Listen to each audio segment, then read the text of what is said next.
We have before us the opportunity to forge for ourselves and for future generations a new world order. This is Multipolarity, charting the rise of the new multipolar world order. Coming up this week, the big divorce has finally hit. Like a country rock record written by the WWE, the Trump Musk split has been its own kind of kino. But beyond two hot-headed men who secretly still love each other very much, could it be that this marks the schism between tech and MAGA? Meanwhile, that escalated quickly.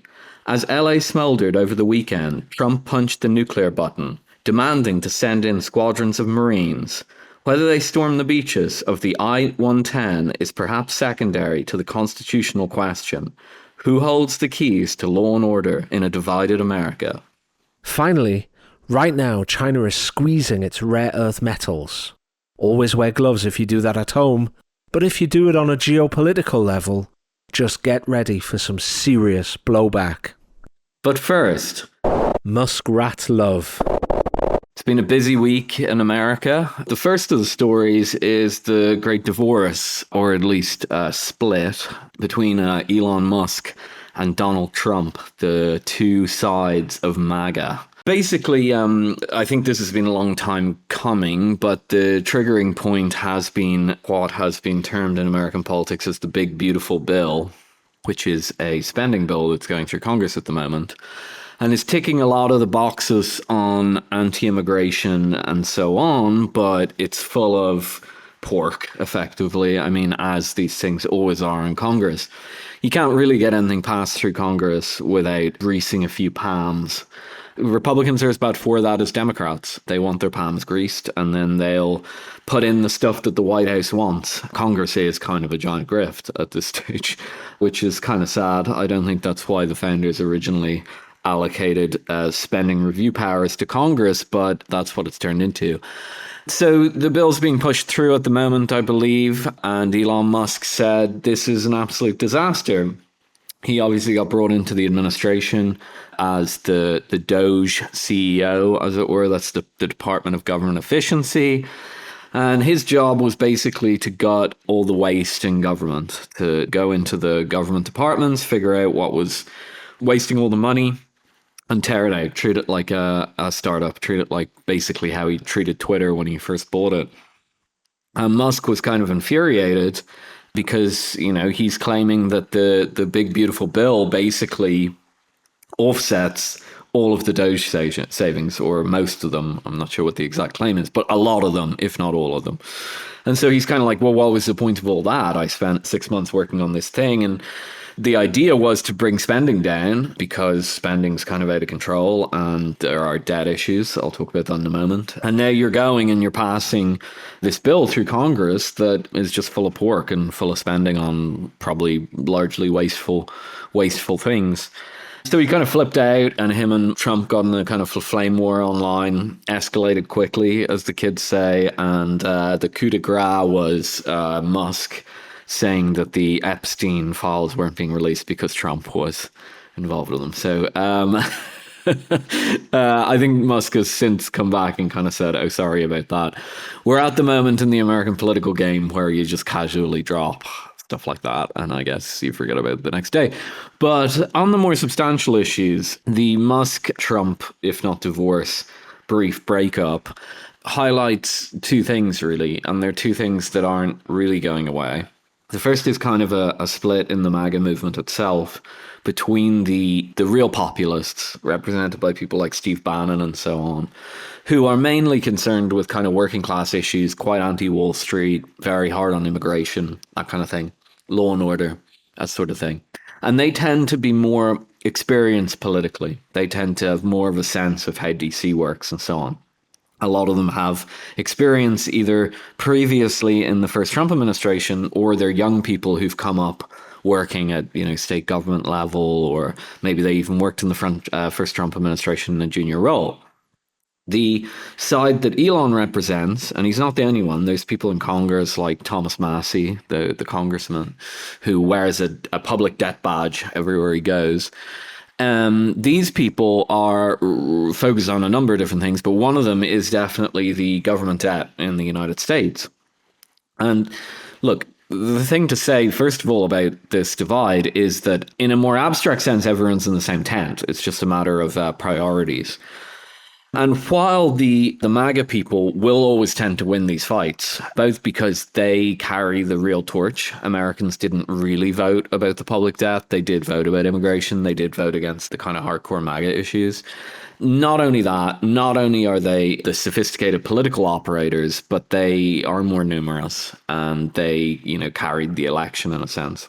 Musk could go up on stage and support Trump, give everyone a good show, open his Twitter to advertise, and all that's really important. But at the end of the day, even in a country as large as America, politics is still politics. It's about rallies. It's about personal connections. Not door knocking, not quite door knocking, but, a sort of door knocking. But the issue is that the Doge guys really feel like they have a point. Interest rates in the United States are very high at the moment. I think the 10-year is yielding over 4.5%. I think it's 4.7. That's extremely high. And there are major issues in the debt markets that are talked about occasionally in the press, but not as regularly as you'd think. Later in the episode, we'll talk about some of the economic problems which might make this worse. And in that situation, borrowing more is actually not the best idea. And so you've got this situation where the politically savvy people are saying, these are the priorities that we were voted for. We have to pass through the bloated bill, the big bloated bill, or the big beautiful bill, however you see it. We have to do that because we have to get these other priorities over the line. And we have to get them over the line before the midterms in case we lose one of the other two branches of government, or both of them. Oh, sorry, one other branch. The other branch is the court. The two houses, I should say. So that's the political calculation going on. And then Musk and the kind of, could almost think of them as the economists. They're not quite, but, they're kind of sounding the alarm in the background and they're saying, guys, the economics of this make no sense. And if you keep going on this, probably within the period of the Trump administration, you guys could face a fiscal crisis of some sort. And so it's this weird moment. I mean, I talked to some people I know around the Trump administration, and it is kind of really divided. Yes, of course, the MAGA people will always win. But there's these kind of concerns like, okay, it wasn't actually all about Musk's ego. It probably was a little bit about Musk's ego, but it wasn't all about Musk's ego. What these guys are saying is actually true. So I'd say that the falling out was not as superficial as people think, nor is it reducible to the simple split in the MAGA movement, although that's very important. It also has this component that the minority party in the MAGA movement is actually coming along, making an economic and fiscal point at a moment in American history when the government is probably one of the weakest it's been, at least since the American Civil War, maybe World War I, in terms of its fiscal position. So it's a very interesting moment. I think that's the most important and interesting point about this, is that there is very much a coalition that brought Donald Trump to power. There is that MAGA movement, as you said, that led by people like Steve Bannon, and I suppose people like Tucker Carlson as well. And then there's the more libertarian, tech bro, acceleration. I mean, it's not accelerationism, that means something different, but this group that, wants to deregulate and supercharge the US economy and is concerned with things like the fiscal basics. They might be encapsulated by people like Elon Musk, but also Peter Thiel, Mark Andreessen, and all of that kind of Silicon Valley venture capitalist nexus. The interesting thing is that there's a third party as well, which is much less popular within the general US population, but still has a significant base, but is extremely powerful within the US Congress, which is what you might call the rhinos, the Republicans in names only, the kind of centrist Republicans who want, tax cuts for wealthier people and corporations, and very neoconservative abroad, and relatively socially liberal at home. As I say, they have increasingly less influence among the average voter, but they still have tremendous power, it seems from afar, for me anyway, within the Congress itself.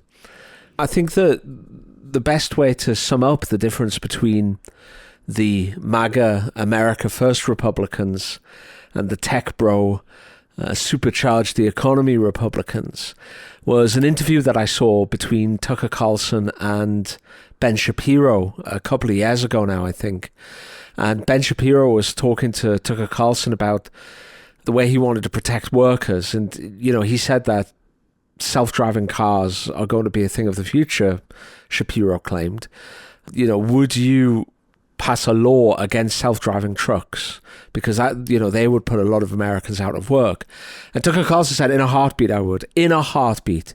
He said, driving is one of the key employers of blue-collar Americans, of working-class American men.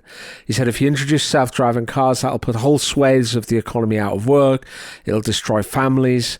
It'll cause havoc. And he said, of course, in a heartbeat, I would protect it. But of course, the Elon Musk of the world would say, no, we've got to do this. We've got to push the economy forward. We've got to grow. We've got to compete.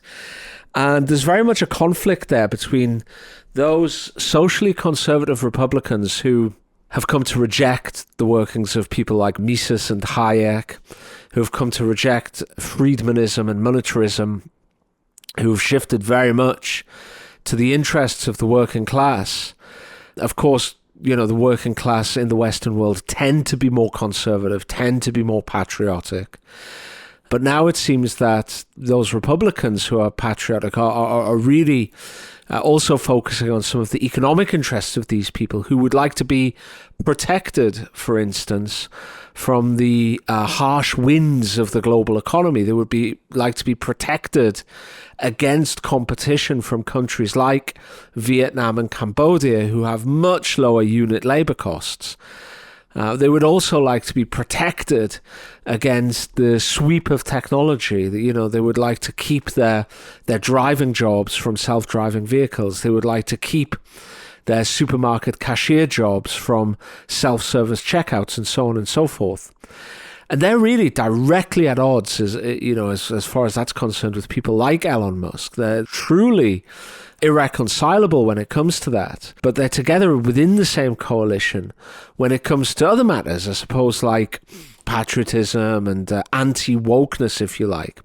When it comes to cultural matters and social matters, they're very much aligned. But if you get them onto the economy, if you get them onto things like immigration, for example, Bannon, and I think probably Carlson as well, would like to cut all immigration, whereas Musk would like to focus just on illegal immigration. Musk would like to be able to continue importing oceans of cheap Indian and Chinese and Vietnamese engineers and mathematicians and coders, whereas people like Bannon and Carlson would very much like to restrict that so that they could drive up the wages of middle-class Americans. And I think this really is a very strong dividing line between the two clusters. And while I think you're 100% right in saying, Philip, that the MAGA crowd is more powerful both in terms of their numbers and in terms of their knowledge and savvy when it comes to politics. I mean, Bannon, whatever you think about him, is a hugely savvy operator. I think he's something like an American MAGA Alistair Campbell, for those who know who Alistair Campbell is.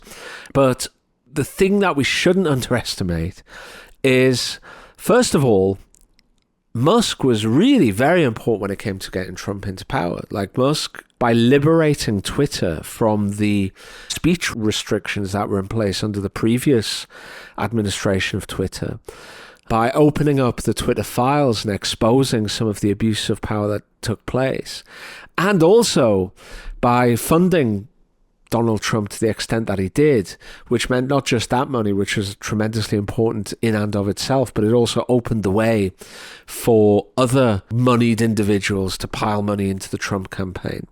I think that, we might have seen a different outcome. And the other point to bear in mind, of course, is that the Musk side of things probably has more pull with the standard establishment Republicans who are still in Congress. So, I think this, as hilarious and ridiculous and really indecorous as it was, this Trump-Musk falling out might be the harbinger of a bigger split within the coalition that took Trump to power. Remember the LA Mo. Well, the other thing that happened in America this week, within a few days of the maybe not so great divorce, was an outbreak of massive riots in Los Angeles, which may or may not spread to other cities, although it looks like it probably won't, at least at the time of recording. I suppose the initial response, and when I first saw it, I think I probably had the same response to most people. Oh, what's new? The first Trump administration was full of riots. Riots were almost a consistent part of the first Trump administration, mainly the Black Lives Matter riots. But after watching the LA riots and the response, even on the first night, it became clear that these riots looked a lot different and they were being treated a lot different. In terms of how they looked a lot different, I didn't see any made-up flags, like flags that were invented in the last 5 years, let's just say. Black Lives Matter flags, pride flags, all these kind of like make-your-own flag kind of thing. There were Mexican flags everywhere. The Mexican flag is not a made-up flag. It's a flag of a fairly well-established country that's almost as old, if not as old, as the United States in some shape or form. That's had territorial disputes with the United States, let's not forget. Not recently, but certainly in the formative period of the United States that existed.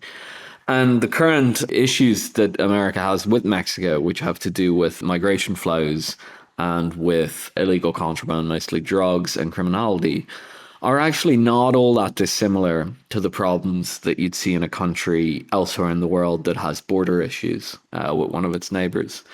So considering all that, waving around a foreign flag at a riot is interesting. If we saw that elsewhere in the world, let me just say, we'd think that something big was about to kick off. We'd say, okay, ethnic Russians in the Donbass are waving flags around. Someone's going to get shot. And that's usually what happens when you see that kind of thing going on. Well, thankfully, so far, there hasn't been an outbreak of actual war or some sort of, civil war or anything like that. But the reaction to the riots has been far more aggressive than anything we saw in the first Trump administration. That's immediately obvious if you look at the videos of the riots. In the first Trump administration, when there were riots, they were usually in blue cities. They were usually in Democrat-controlled cities. And of course, cities and states usually control their own law enforcement. Pretty much what happened with the original riots was that the law enforcement were told to keep a relatively light touch. So they'd try kind of crowd control techniques like heckling or something like that. They try and keep the protest riots in a certain section of the city. If they got really out of control, they might deploy tear gas. They might try and push them out of a certain part of the city.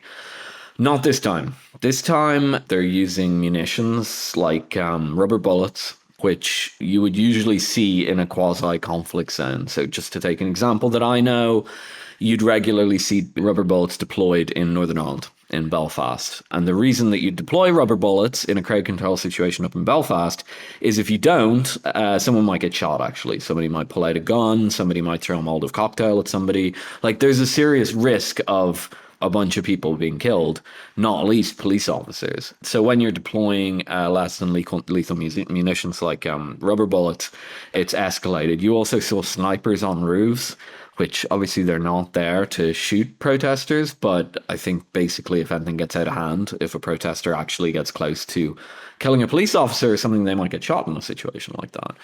And then came the, shall we say, constitutional grey areas. So I think if these protests or riots had started off and it had become clear that the governor of California, Gavin Newsom, was ultimately in control of how they were handled, it would have looked very similar to the first Trump administration. It would have been relatively light touch. But that hasn't been the response of the federal government. The federal government has taken control of the National Guard from the state of California and deployed them. That has not been done, as far as I know, since Selma, since the federal government intervened to stop racial segregation in the Deep South, which was an enormously controversial move at the time and remains a controversial move today. And the federal government has also so far deployed, I think, 500 Marines, who they are giving the powers of arrest, which is a big deal, giving military forces the power of arrest. And they've also reports say that they're allowed to use military drones. Those will not be drones to kill people, but surveillance drones. that is the beginning of a militarization of the situation in Los Angeles. These things raise constitutional issues. There's no doubt about that. Will the Trump administration get away with them? Yes, they ultimately will, just like the Democrat administration got away with it in Selma. And eventually these things will be normalized if they keep getting deployed. It really is a question of will. We can talk about this more. The other notable development is that Gavin Newsom, the governor of California, there's no other real way to put it. The guy seems to be losing it on Twitter. He keeps saying that Trump's going to arrest him. And Trump and some of the Trump people are making jokes about arresting Gavin Newsom. And I can't really see whether Gavin Newsom is genuinely scared of getting arrested, or he thinks that by coming out and saying he's going to get arrested, that he's convincing the public that the Trump administration's bad.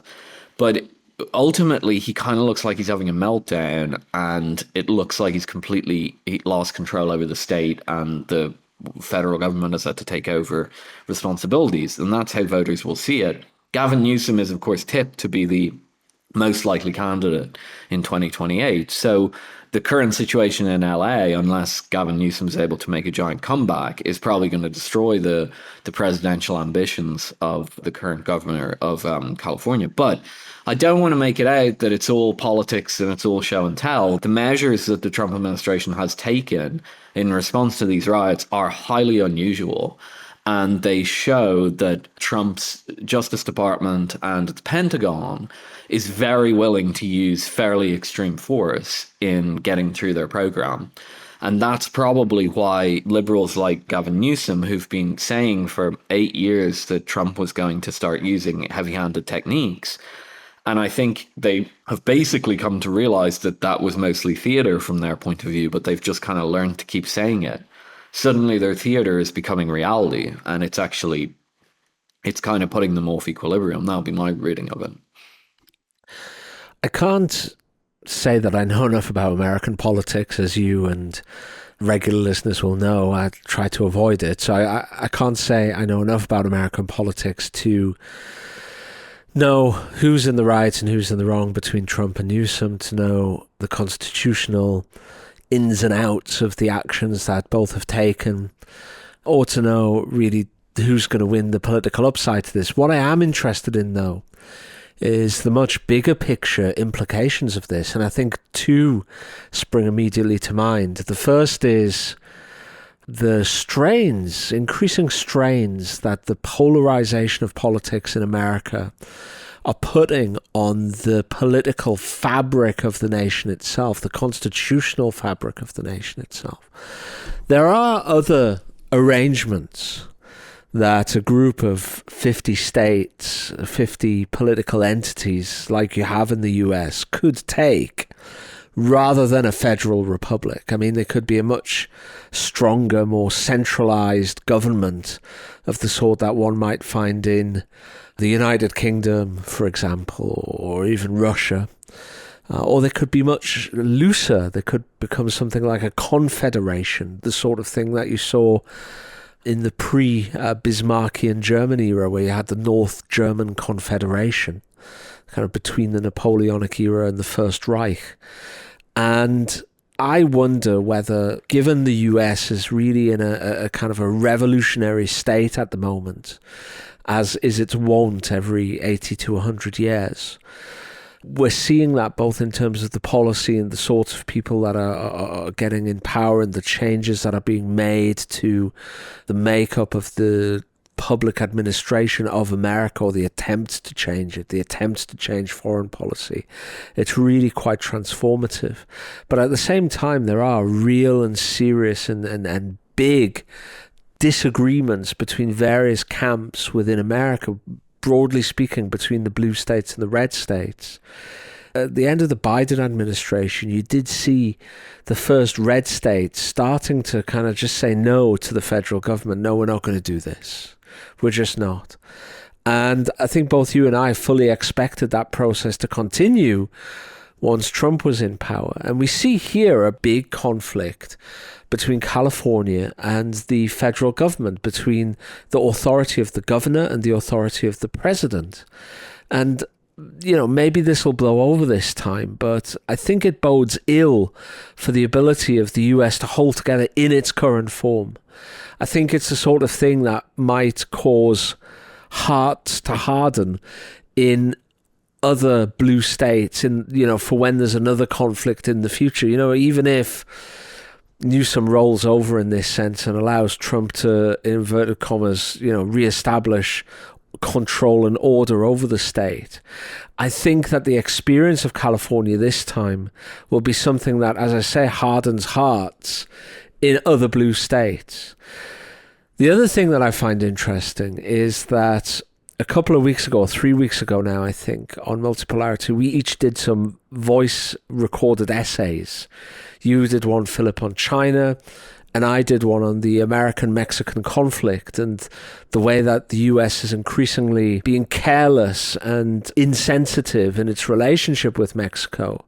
And that's important because Mexico, the fact that Mexico is quiescent and weak is a huge strategic advantage to the US. It means that the US doesn't have to maintain a standing army on the other side of the Rio Grande to make sure that its southern border is secure, for example. It can focus all its energy on building a large navy to control the oceans.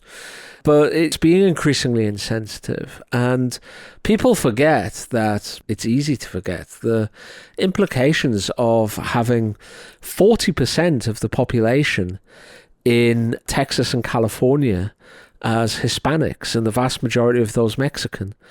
In New Mexico itself, half of the population is Hispanic, and the vast majority is Mexican. In Arizona and Nevada, it's about 30%, about a third. In Colorado, it's about a quarter.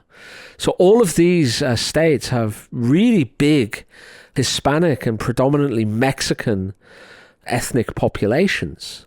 And you've got to remember that all of those states, 150 years ago, 160 years ago, were actually Mexican, right?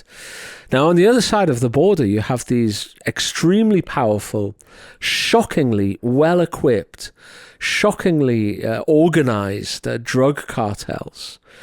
And they operate on both sides of the border. How difficult would it be to start for a country like Mexico, or like, say, China or Russia, who had an incentive to meddle, to start using some of the social unrest in the United States, in the southern states, and start using some of the tools that the Mexican drug cartels perhaps provide, both in terms of their manpower and their know-how, to really start destabilizing the southern states of America, like seriously start destabilize, like turn them into a genuine hinterland with inter-ethnic conflict and also social instability and violence. And I think these are two big issue questions that I have, because I can't have been alone seeing those kind of Mexican flags being held aloft by a couple of pretty tough looking people. This wasn't all middle class revolutionary LARPing that is Antifa, all right? There was something more than that going on, I think. Now, at present, it still looked way less organized than the kind of color revolutions that you see, the attempt that you saw in Georgia, for example, or that you saw in Ukraine in the past, or wherever. Much less organized than that. The CIA and US aid obviously isn't behind this one, because the organization, the funding wasn't good enough. But how difficult would it be to pump some money, get some people organized, maybe use the drug cartels to do a bit of violence? Like, how difficult would that be? So yeah, those are my two questions, Philip. First of all, it's like the potential for outside meddling, especially as the US goes into increasing conflict with Mexico, both in terms of the drug problem and in terms of issues like migration and remittances, some of the corporate conflicts with regard to GM foods and measures that the Mexicans have taken to reduce obesity. And then also the kind of constitutional makeup of the United States, the longer term viability of the US in its current form. Could we imagine a situation where we see a switch because of these conflicts? I mean, these are the kind of conflicts that we saw in the build up to the US Civil War, for example. Now, I don't think we've seen anything like the caning of Senator Sumner in the US Senate yet, but how far off are we from something like that?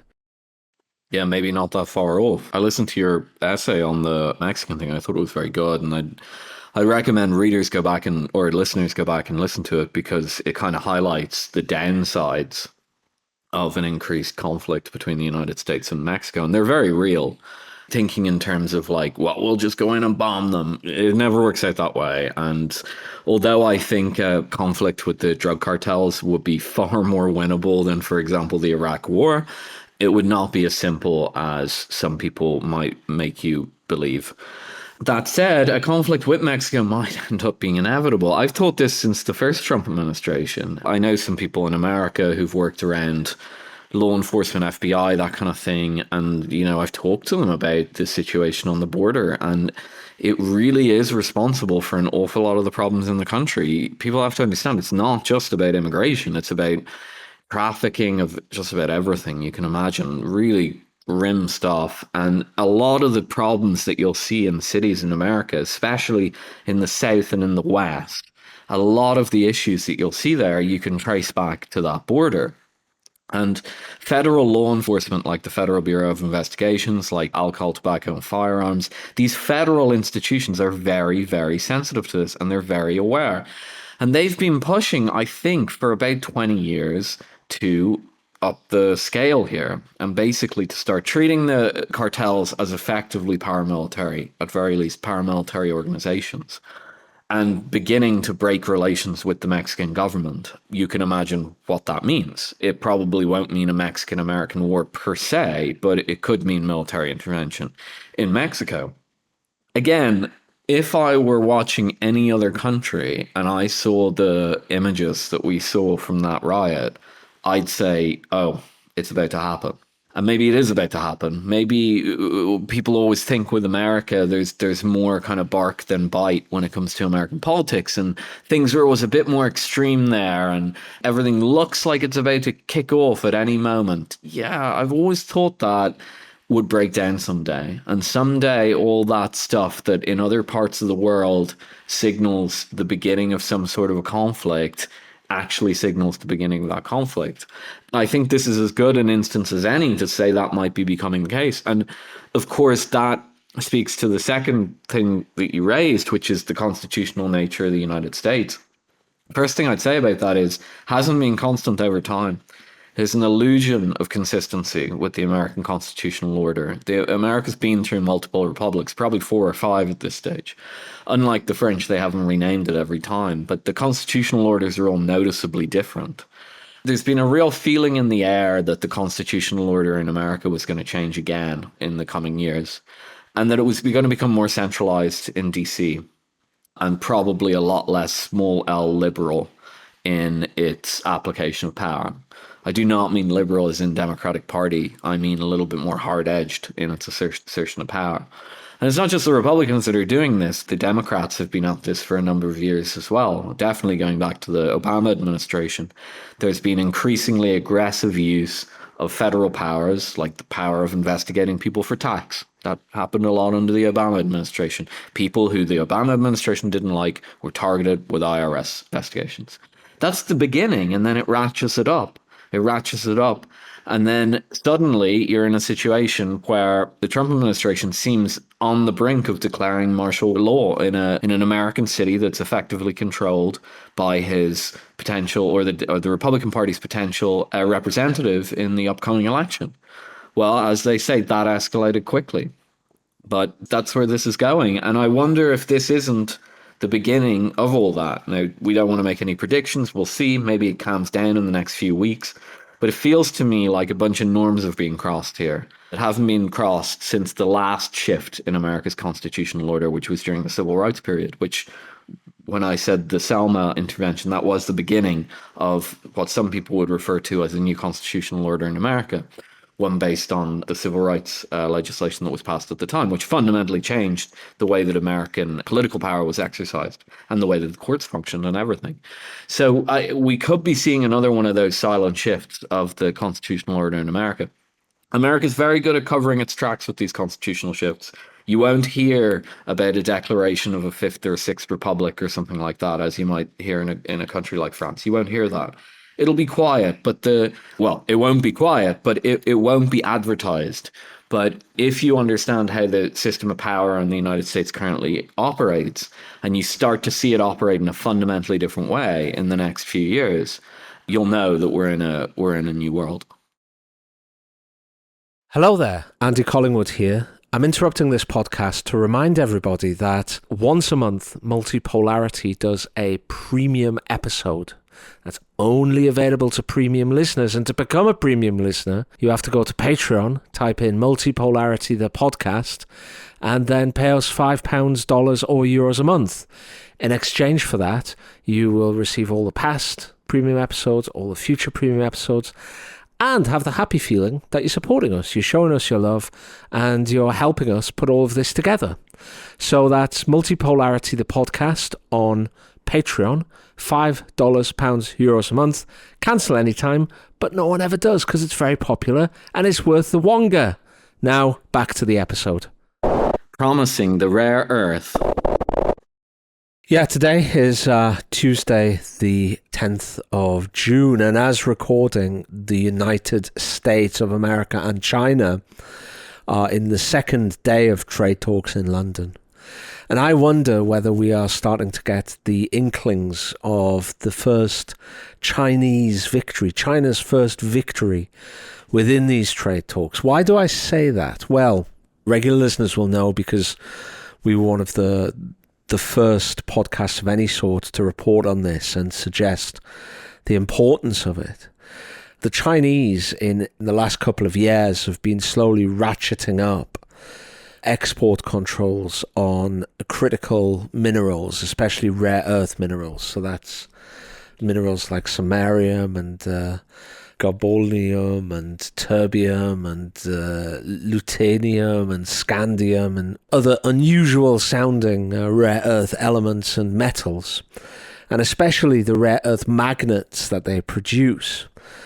This is something that the Chinese have been restricting for a while, but from April this year, in response to US tariffs, the Chinese really clamped down on the export, demanding that every exporter apply for a special license to be able to export these things.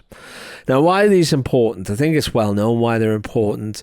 You can't make a whole range of high-tech goods without them. You also need them even for basic things like making cars and semiconductors and basic computer electronics and motors and all of that. But crucially, they're also very important when it comes to military equipment. So that's the kind of high-tech stuff like your F-35 stealth fighter jet and your cruise missiles and your radar systems. But it's also things like even night vision goggles, for example. They all need these rare earth metals. And the issue is that China controls something like 90% of rare earth metals processing in the whole world. And 100%, all of them, of the heavy rare earth processors. So they really have a stranglehold when it comes to this stuff. And this stuff is also absolutely of paramount importance to the modern world, essentially. Like you can't have the modern world. You can't have smartphones and cars and computer chips and general electronics without these things. Now, the reason I think that China might be on the verge of some kind of victory here is that in recent days, there have been a lot of complaints and murmurings from the US side about the Chinese slow walking kind of relaxation of these rare earth metals export restrictions.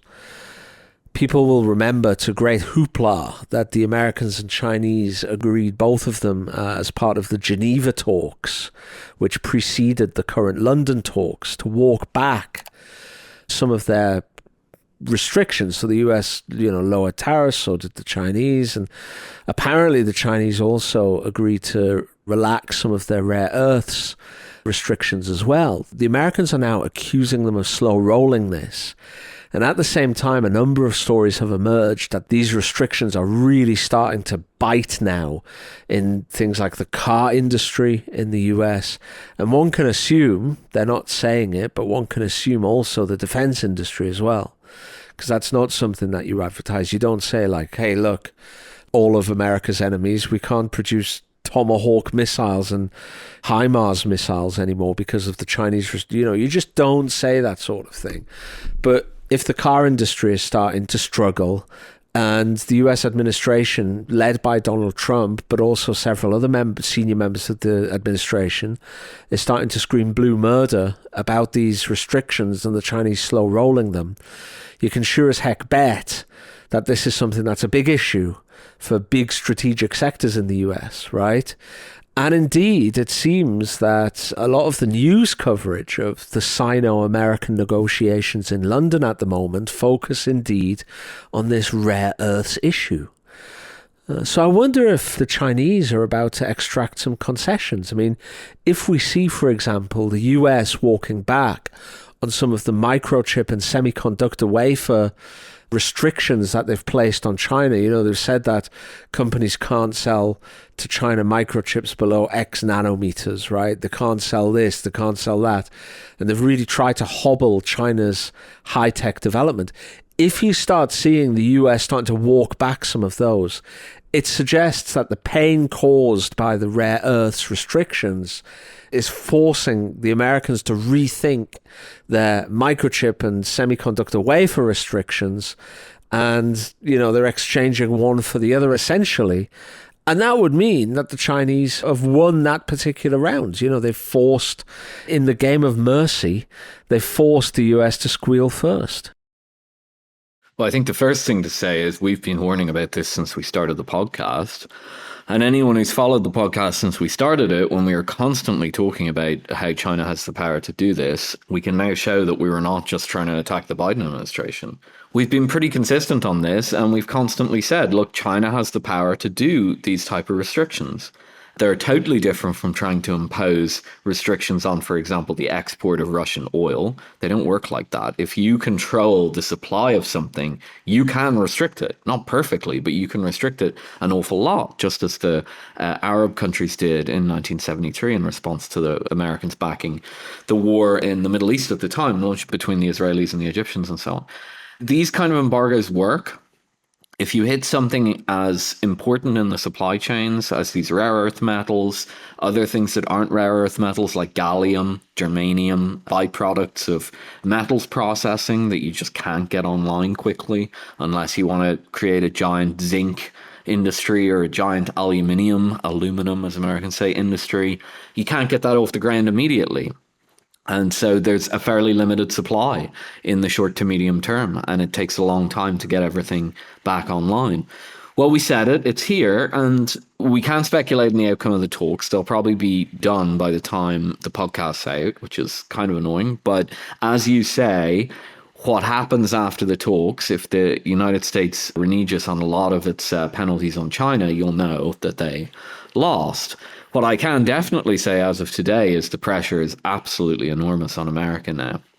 As you say, they're not fully admitting how bad the situation is. So the media is reporting that the situation's pretty bad, but it's probably a lot worse than that. And that's the impression that I get as well. So I think this will really show the limits of America's capacity to wage and win a trade war against China. By the end of all this, the relative economic power of the United States of America will be extremely clear for all to see. We've been saying it the whole time. It'll become clear. And hopefully at that point, the Trump administration and others in America start to realize that a new strategy is needed, and that trying to be aggressive and bully other countries when you are coming from an economically weak position is a bad idea. The second thing, related piece of news that we got this week, is the Chinese export data came out. And Chinese exports overall, this isn't just the inputs, these rare earth inputs, these gallium, germanium inputs. This is all exports. This is stuff on the shelf. They fell 35% in May after the beginning of the trade war, which is the largest decline since 2020, since the partial shutdown of global trade during the pandemic. Well, a couple of things about this. First of all, unless those numbers bounce back pretty much immediately in June this month, maybe next month, maybe August, inflation is now probably baked into the system. That 35% of goods lost are goods that aren't going to show up on the shelf. They're inputs that aren't going to show up for the manufacturing process in America. And this is exactly what happened during the pandemic. And what we saw was the initial burst of inflation. There were two. There was the one from the pandemic that was the main impact on the US inflation rate. And then there was the one from the Ukraine war, which gave Europe a double whammy. America is almost certain to see another wave of inflation now. Again, unless those numbers bounce back very, very quickly. But that would require complete normalization of trade once again. We'll see. But my bet is they're probably facing down at least some inflation now. The other thing to point out in that is that the export data for Europe from China was up about 20%. There are more Chinese exports coming to Europe. Some of that is probably Americans trying to work around the restrictions and tariffs that have been put in place. But whatever it is, it means Europe is not being starved of goods. America is being starved of goods. And what that means is that we're seeing the first time where Europe is going to be exempt from a round of inflation while America is going to be subject to it. Usually, it's America that suffers last in this current relationship because Europe is put out front to take all the heavy blows of the war in Ukraine, LNG, all this kind of thing.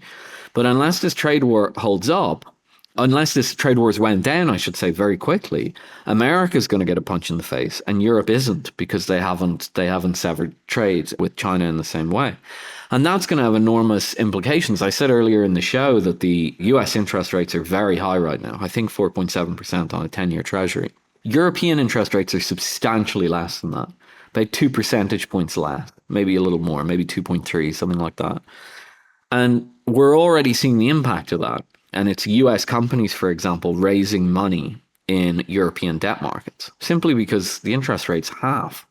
And go and calculate a compound interest rate over 10 years on some corporate borrowing or something, and you'll be shocked at how much of the principal it costs. The spread between European and American could end up being 60% of the principal, something like that, depending on the maturity of the loan. So these are huge numbers that you're talking. As I said, the US corporates are already dipping into Euro markets to borrow cheaper. Now, this ties into my comment that Europe's always the one that takes the whack first. That's been pretty much one of the legs on the stool that props up the US dollar hegemony in a sense. There's the reserve currency component of the US dollar hegemony, and then there's the capital markets domination. And the capital markets domination is basically done through the US dollar having the lowest interest rates of the major currencies. That's pretty much how the trick is done. Anytime anyone comes to you and says, oh, it's because of European regulations and America has much less onerous restrictions on XYZ, forget about all that. That might be true at the margin. But the real driver of international lending in US dollars is simply a lower interest rate. That's, again, the strong dollar policy that the United States has pursued for a very long time, probably since 1973 when they closed the gold standard. There's no magic beans here. We talked at the top of the show about Elon Musk being frustrated with the fact that the US government just can't rein in its spending. Okay, well, that's going to put upward pressure on those interest rates anyway. The fact that foreign borrowing markets for US Treasury bonds are already kind of seizing up, that's going to put upward pressure. Now feed some inflation into the system that's higher in America and lower in Europe, interest rates are up again. How big does that spread get? It's currently just over 2%. If it gets to 4%, the US capital markets are getting hammered. And the longer that higher borrowing rate stays in place, the more hollowed out Wall Street, in effect, is going to become. And the more the center of gravity of capital markets globally are going to be dispersed throughout the world. We won't even start talking about Chinese lending with instruments like panda bonds and dim sum bonds and so on. China have lower interest rates today than either the United States or Europe. So what we're seeing in real time is a speed running of the decline in US dollar hegemony. And it's being accelerated massively by the inflationary policies that the Trump administration is pursuing in its attempt to engage in a trade war. As I said, by the time this comes out, we'll probably know if the Trump administration has cried uncle and removed most of the remaining restrictions on China. If it has, hopefully the result that I just said can be mitigated. It can't be prevented. The US borrowing rate is going to remain higher, but it can be mitigated somewhat. At which point the administration is going to have to think up a new strategy for its pretty much entire economic strategy. If the Trump administration is not willing to drop the remaining restrictions, or conversely, if the Chinese just say, we're not that interested, you guys picked a fight, we're going to let you live with it for 2 years and see how much damage it does to your economy, that's another possibility. If either of those two things happen, then I think inflation is pretty much guaranteed in the pipeline. And potentially, I mean, depending on how long these restrictions on rare earth metals and so on go on for, a real destruction of the high-end manufacturing sector in the United States.